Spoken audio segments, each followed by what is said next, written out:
ॐ अथ श्री सूर्यस्तोत्रम्।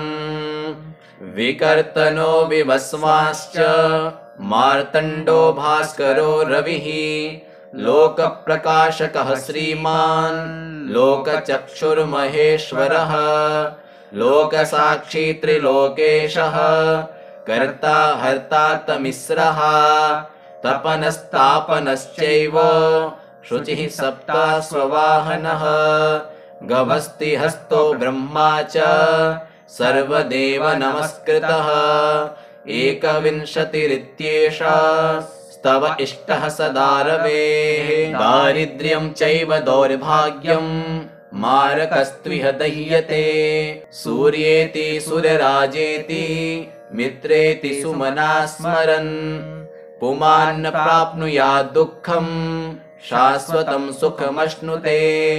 सर्वोन्नतगुणाधारम् सूर्येणाशु प्रकल्पितम् य इदं पठेत् भक्त्या शृणुयाद्वा समाहितः तस्य पुण्यफलं वक्तुम् अशक्यं वर्षकोटिभिः। अथ श्री सूर्यस्तुतिः। प्रातः काले च यो ब्रह्मा मध्याह्ने विष्णुरुच्यते सायंकाले च यो रुद्रस्तं सूर्यं प्रणतोऽस्म्यहम् सृष्टिस्थितिलयादीनां कारणं यस्त्रिमूर्तितः जगतेति यः प्रोक्तस्तं सूर्यं प्रणतोऽस्म्यहम् अंचतीत्यात्मनो लक्ष्म यस्मिन् स्पष्टं विभासते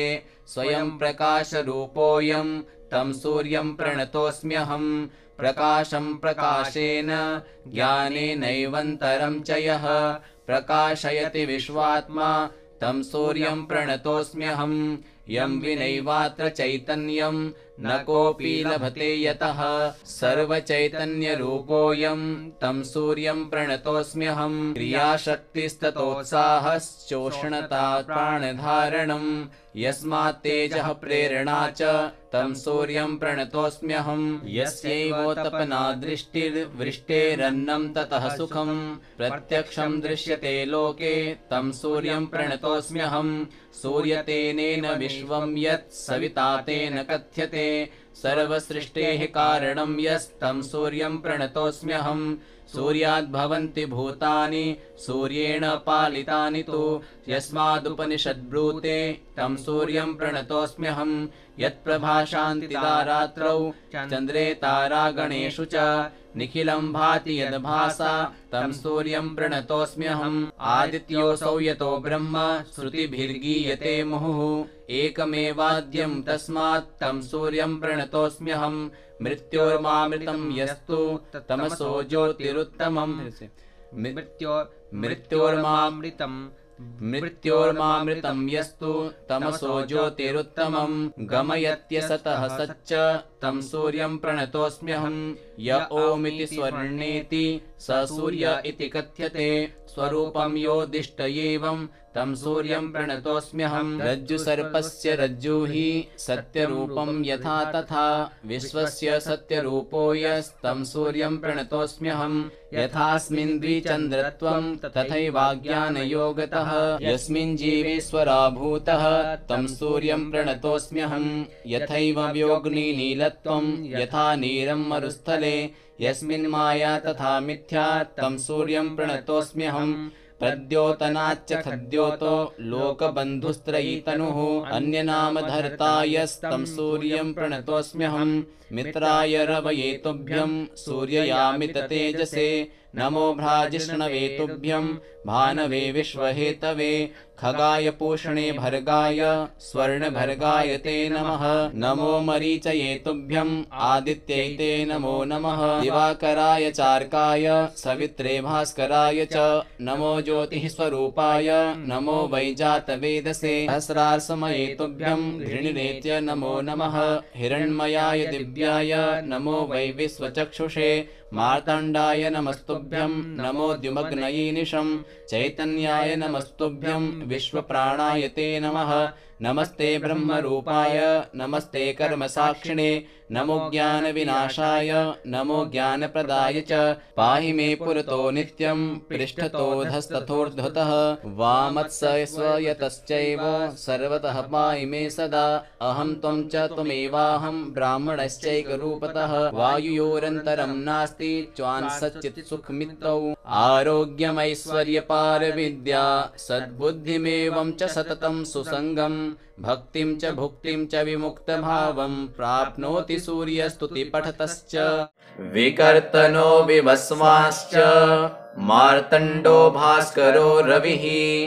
लोकप्रकाशकः श्रीमान् लोकचक्षुर्महेश्वरः लोकसाक्षी त्रिलोकेशः कर्ता हर्ता तमिस्रः तपनस्तापनश्चैव शुचिः सप्तास्ववाहनः गभस्तिहस्तो ब्रह्मा च सर्वदेव नमस्कृतः एकविंशतिरित्येषा स्तव इष्टः सदा रवेः दारिद्र्यं चैव दौर्भाग्यं मारकस्त्विह दह्यते सूर्येति सुरराजेति मित्रेति सुमना स्मरन् पुमान् प्राप्नुयात् दुःखं शाश्वतं सुखमश्नुते सर्वोन्नतगुणाधारं सूर्येणासु प्रकल्पितं य इदं पठेत् भक्त्या शृणुयाद्वा समाहितः तस्य पुण्यफलं वक्तुम् अशक्यं वर्षकोटिभिः। अथ श्री सूर्यस्तुतिः। प्रातः काले च यो ब्रह्मा मध्याह्ने विष्णुरुच्यते सायंकाले च यो रुद्रस्तं सूर्यं प्रणतोऽस्म्यहं सृष्टिस्थितिलयादीनां कारणं यस्त्रिमूर्तितः जगतेति यः प्रोक्तस्तं सूर्यं प्रणतोऽस्म्यहं अंचतीत्यात्मनो लक्ष्म यस्मिन् स्पष्टं विभासते स्वयं प्रकाशरूपोऽयं तं सूर्यं प्रणतोऽस्म्यहं प्रकाशं प्रकाशेन ज्ञानेनैवन्तरं च यः प्रकाशयति विश्वात्मा तं सूर्यं प्रणतोऽस्म्यहं यं विनैवात्र चैतन्यं न कोऽपि लभते यतः सर्वचैतन्यरूपोऽयं तं सूर्यं प्रणतोऽस्म्यहं क्रियाशक्तिस्ततोत्साहश्चोष्णता प्राणधारणं यस्मात् तेजः प्रेरणा च तं सूर्यं प्रणतोऽस्म्यहं यस्यैवोत्पन्ना दृष्टिर्वृष्टेरन्नं ततः सुखं प्रत्यक्षं दृश्यते लोके तं सूर्यं प्रणतोऽस्म्यहं सूर्यतेनेन विश्वं यत् सविता तेन कथ्यते सर्वसृष्टेः कारणं यस्तं सूर्यं प्रणतोऽस्म्यहं सूर्याद्भवन्ति भूतानि सूर्येण पालितानि तु यस्मादुपनिषद्ब्रूते तं सूर्यं प्रणतोऽस्म्यहं यत्प्रभाशान्तिदारात्रौ चन्द्रे तारागणेषु च निखिलं भाति यद्भासा तं सूर्यं प्रणतोऽस्म्यहम् आदित्योऽसौ यतो ब्रह्म श्रुतिभिर्गीयते मुहुः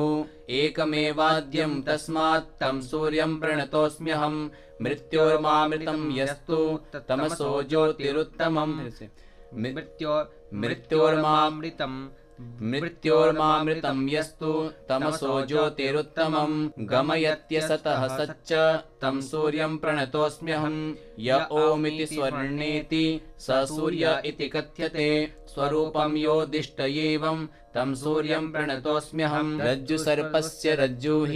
सत्यरूपं यथा तथा विश्वस्य सत्यरूपो यस्तं सूर्यं प्रणतोऽस्म्यहं यथास्मिन् द्विचन्द्रत्वं तथैवाज्ञानयोगतः यस्मिन् जीवेश्वराभूतः तं सूर्यं प्रणतोऽस्म्यहं यथैव व्योग्नि नीलत्वं यथा नीरं मरुस्थले यस्मिन् माया तथा मिथ्या तं सूर्यं प्रणतोऽस्म्यहं प्रद्योतनाच्च खद्योतो लोकबन्धुस्त्रयीतनुः अन्यनामधर्ता यस्तं सूर्यं प्रणतोऽस्म्यहं मित्राय रवये तुभ्यं सूर्ययामित तेजसे नमो भ्राजिष्णवे तुभ्यं भानवे विश्वहेतवे खगाय पूषणे भर्गाय स्वर्णभर्गाय ते नमः नमो मरीचये तुभ्यं आदित्यैते नमो नमः दिवाकराय चार्काय सवित्रे भास्कराय च नमो ज्योतिः स्वरूपाय नमो वैजातवेदसे सहस्रार्समये तुभ्यं घृणिरेत्य नमो नमः हिरण्मयाय दिव्याय नमो वै विश्वचक्षुषे मार्तण्डाय नमस्तुभ्यं नमो द्युमग्नये निशं चैतन्याय नमस्तुभ्यं विश्वप्राणाय ते नमः नमस्ते ब्रह्मरूपाय नमस्ते कर्मसाक्षिणे नमो ज्ञानविनाशाय नमो ज्ञानप्रदाय च पाहि मे पुरतो नित्यं पृष्ठतोऽधस्तथोर्ध्वतः वामत्सयस्वयतश्चैव सर्वतः पाहि मे सदा अहं त्वं च त्वमेवाहं ब्राह्मणश्चैकरूपतः वायुयोरन्तरं नास्ति च्वांसच्चित्सुखमित्रौ आरोग्यमैश्वर्यपारविद्या सद्बुद्धिमेवं च सततं सुसङ्गम् भक्तिं च भुक्तिं च विमुक्तभावं प्राप्नोति सूर्यस्तुतिपठतश्च विकर्तनो विवस्वांश्च मार्तण्डो भास्करो रविः लोकप्रकाशकः श्रीमान्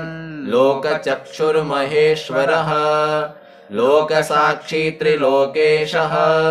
कर्ता हर्ता तमिस्रः तपनस्तापनश्चैव शुचिः सप्ता स्ववाहनः गभस्ति हस्तो ब्रह्मा च सर्वदेव नमस्कृतः एकविंशतिरित्येषा स्तव इष्टः सदारवेः दारिद्र्यं चैव दौर्भाग्यं मारकस्त्विह दह्यते सूर्येति सुरराजेति मित्रेति सुमना स्मरन् पुमान् न प्राप्नुयात् दुःखम् शाश्वतं सुखमश्नुते सर्वोन्नतगुणाधारं सूर्येणासु प्रकल्पितं य इदं पठेत् भक्त्या शृणुयाद्वा समाहितः तस्य पुण्यफलं वक्तुम् अशक्यं वर्षकोटिभिः। अथ श्री सूर्यस्तुतिः। प्रातः काले च यो ब्रह्मा मध्याह्ने विष्णुरुच्यते सायंकाले च यो रुद्रस्तं सूर्यं प्रणतोऽस्म्यहं सृष्टिस्थितिलयादीनां कारणं यस्त्रिमूर्तितः जगतेति यः प्रोक्तस्तं सूर्यं प्रणतोऽस्म्यहम् अंचतीत्यात्मनो लक्ष्म यस्मिन् स्पष्टं विभासते स्वयं प्रकाशरूपोऽयं तं सूर्यं प्रणतोऽस्म्यहं प्रकाशं प्रकाशेन ज्ञानेनैवन्तरं च यः प्रकाशयति विश्वात्मा तं सूर्यं प्रणतोऽस्म्यहं यं विनैवात्र चैतन्यं न कोऽपि लभते यतः सर्वचैतन्यरूपोऽयं तं सूर्यं प्रणतोऽस्म्यहं क्रियाशक्तिस्ततोत्साहश्चोषणता प्राणधारणं यस्मात् तेजः प्रेरणा च तं सूर्यं प्रणतोऽस्म्यहं यस्यैवोत्पन्ना दृष्टिर्वृष्टेरन्नं ततः सुखं प्रत्यक्षं दृश्यते लोके तं सूर्यं प्रणतोऽस्म्यहं सूर्यतेनेन विश्वं यत् सविता तेन कथ्यते सर्वसृष्टेः कारणं यस्तं सूर्यं प्रणतोऽस्म्यहं सूर्याद्भवन्ति भूतानि सूर्येण पालितानि तु यस्मादुपनिषद्ब्रूते तं सूर्यं प्रणतोऽस्म्यहं यत्प्रभाशान्तिदा रात्रौ चन्द्रे तारागणेषु च निखिलं भाति यद्भासा तं सूर्यं प्रणतोऽस्म्यहम् आदित्योऽसौ यतो ब्रह्म श्रुतिभिर्गीयते मुहुः एकमेवाद्यं तस्मात् तं सूर्यं प्रणतोऽस्म्यहम् मृत्योर्मामृतं यस्तु तमसो ज्योतिरुत्तमम् मृत्योर्मामृतं यस्तु तमसो ज्योतिरुत्तमं गमयत्यसतः सच्च तं सूर्यं प्रणतोऽस्म्यहं य ओमिति स्वर्णेति स सूर्य इति कथ्यते स्वरूपं योदिष्ट एवं तं सूर्यं प्रणतोऽस्म्यहम् रज्जुसर्पस्य रज्जुः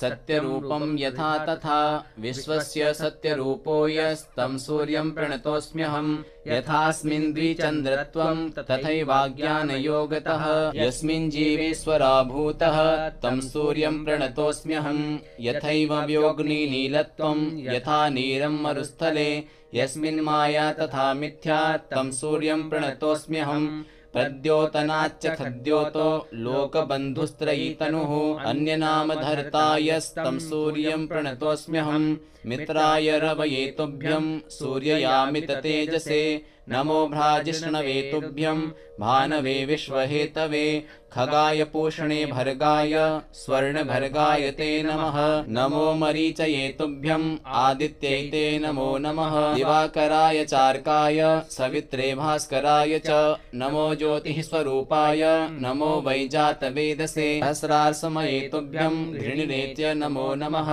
हिरण्मयाय दिव्याय नमो वै विश्वचक्षुषे मार्तण्डाय नमस्तुभ्यं नमो द्युमग्नयीनिशं चैतन्याय नमस्तुभ्यं विश्वप्राणाय ते नमः नमस्ते ब्रह्मरूपाय नमस्ते कर्मसाक्षिणे नमो ज्ञानविनाशाय नमो ज्ञानप्रदाय च पाहि मे पुरतो नित्यं पृष्ठतोऽधस्तथोर्ध्वतः वामत्सस्वयतश्चैव सर्वतः पाहि मे सदा अहं त्वं च त्वमेवाहं ब्राह्मणश्चैकरूपतः वायुयोरन्तरं नास्ति च्वांसच्चित्सुखमित्रौ आरोग्यमैश्वर्यपारविद्या सद्बुद्धिमेवं च सततं सुसङ्गम् भक्तिं च भुक्तिं च विमुक्तभावं प्राप्नोति सूर्यस्तुतिपठतश्च विकर्तनो विवस्वाश्च मार्तण्डो भास्करो रविः लोकप्रकाशकः श्रीमान् लोकचक्षुर्महेश्वरः लोकसाक्षी त्रिलोकेशः कर्ता हर्ता तमिस्रः तपनस्तापनश्चैव शुचिः सप्ता स्ववाहनः गभस्तिहस्तो ब्रह्मा च